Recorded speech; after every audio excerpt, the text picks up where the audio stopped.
Primero está la sangre, que es un tejido conectivo especializado que circula en los vasos sanguíneos y el corazón. Posee dos componentes. Uno es el plasma, compuesto de agua, iones, proteínas, nutrimentos, desechos y gases. Por su parte también tenemos a los componentes formes. Estos se conforman por los leucocitos, que a grandes rasgos se encargan de la defensa del organismo ante agentes extraños y patógenos.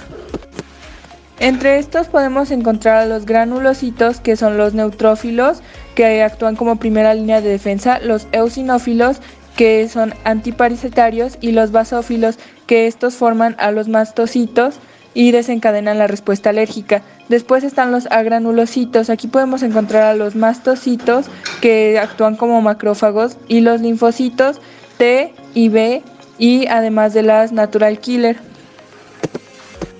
Los leucocitos son los únicos que se consideran células verdaderas porque tienen núcleo, citoplasma, membrana y organelas. Por su parte tenemos a los eritrocitos, que son pseudocélulas, ya que cambian su núcleo por hemoglobina para así poder transportar el oxígeno. Y finalmente tenemos a las plaquetas, que son células falsas, ya que solo es plasma con membrana. Después tenemos los vasos sanguíneos, de los cuales hay tres tipos. Están las venas, las arterias y los capilares. Por un lado, las venas se encargan de retornar la sangre rica en dióxido de carbono y pobre en oxígeno desde los capilares sanguíneos hasta el corazón.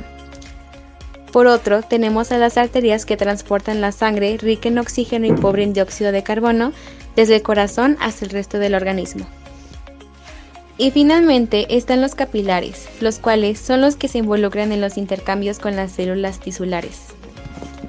Tanto las venas como las arterias están formadas por tres túnicas: la íntima, la media y la externa.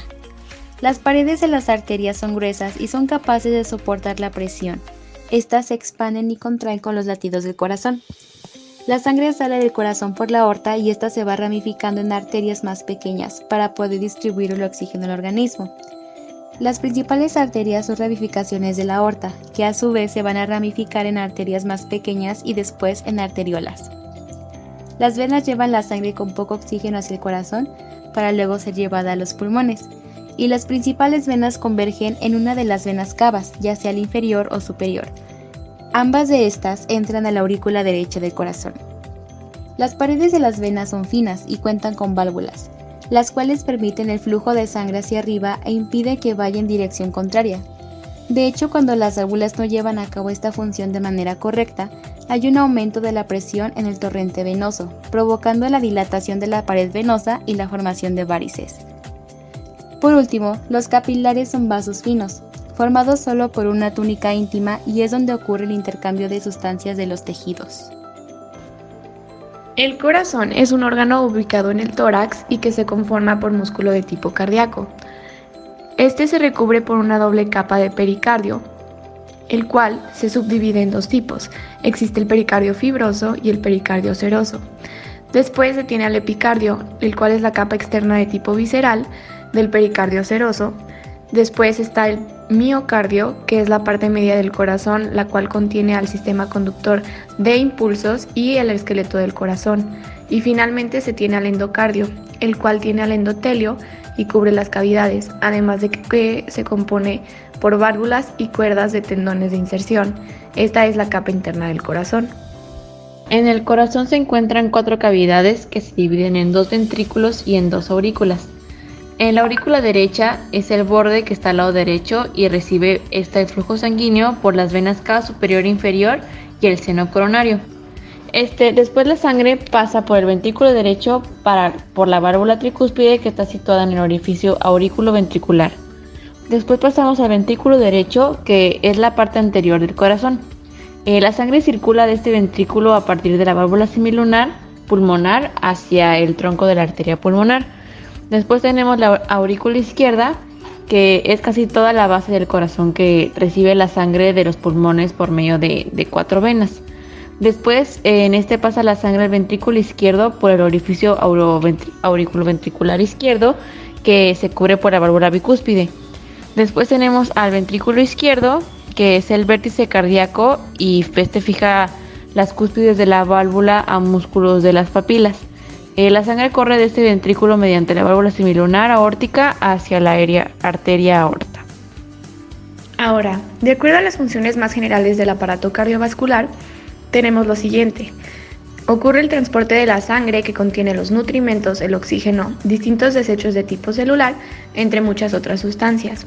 Otra de las funciones es el corazón en la parte derecha va a actuar como una bomba de tipo pulmonar y del lado izquierdo va a actuar como una bomba de tipo sistémico.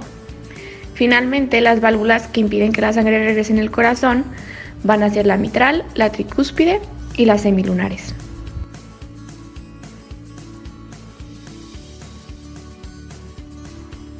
Dentro de las estructuras anatómicas que conforman al aparato cardiorrespiratorio, tenemos en primera instancia a la nariz y la boca, que es donde el aire se mete por los orificios nasales, y dentro de estos se encuentra el moco, que se encarga de calentar, filtrar y de humedecer el aire. Luego tenemos a la faringe, que es un conducto de tipo muscular por donde pasan los alimentos, el agua y el aire. Luego la laringe se encarga de generar la voz y de dar paso al alimento y al aire para que llegue a sus conductos. Después, la tráquea tiene como tapiz una mucosa con cilios y es rígida debido a que en su pared hay presencia de anillos de cartílago y hialino.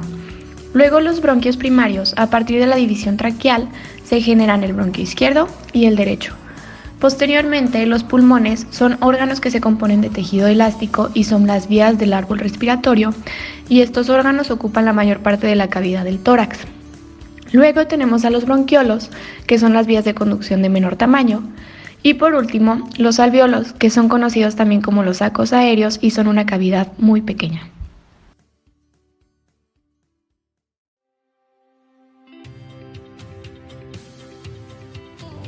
Los senos paranasales son también estructuras de este aparato. Su principal función es calentar el aire que respiramos. También lubrican en la parte craneal y se encargan de la producción de moco, el cual ayuda a atrapar los microorganismos que quieran entrar a nuestro organismo. La función principal del aparato respiratorio es que se dé la respiración. Es una función del organismo que permite la liberación del dióxido de carbono y permite que nuestras células del cuerpo obtengan oxígeno. Este se divide en dos tipos y se da por medio de la entrada y de la salida del aire. El intercambio de gases es un proceso pasivo de difusión simple, y es decir que va de la zona de mayor concentración a la de menor concentración. Ahora hablaremos de la mecánica respiratoria. La mecánica respiratoria es el paso del aire por el tracto respiratorio desde las fosas nasales hasta los bronquiolos. La mecánica respiratoria se divide en dos momentos. El primero es la inspiración, que permite la entrada de aire u oxígeno y es un proceso activo que se lleva a cabo gracias a la contracción de los músculos respiratorios. En esto el diafragma desciende y los otros músculos jalan y rotan las costillas para aumentar las dimensiones del tórax y la pleura visceral se adhiere a la parietal. Esto permite que aumente el volumen de los pulmones para dar el espacio al aire. El segundo es la expiración, que es el proceso pasivo que se produce cuando los músculos respiratorios se empiezan a relajar, disminuyendo las dimensiones del tórax y el volumen de los pulmones, lo cual provoca que se expulse el aire.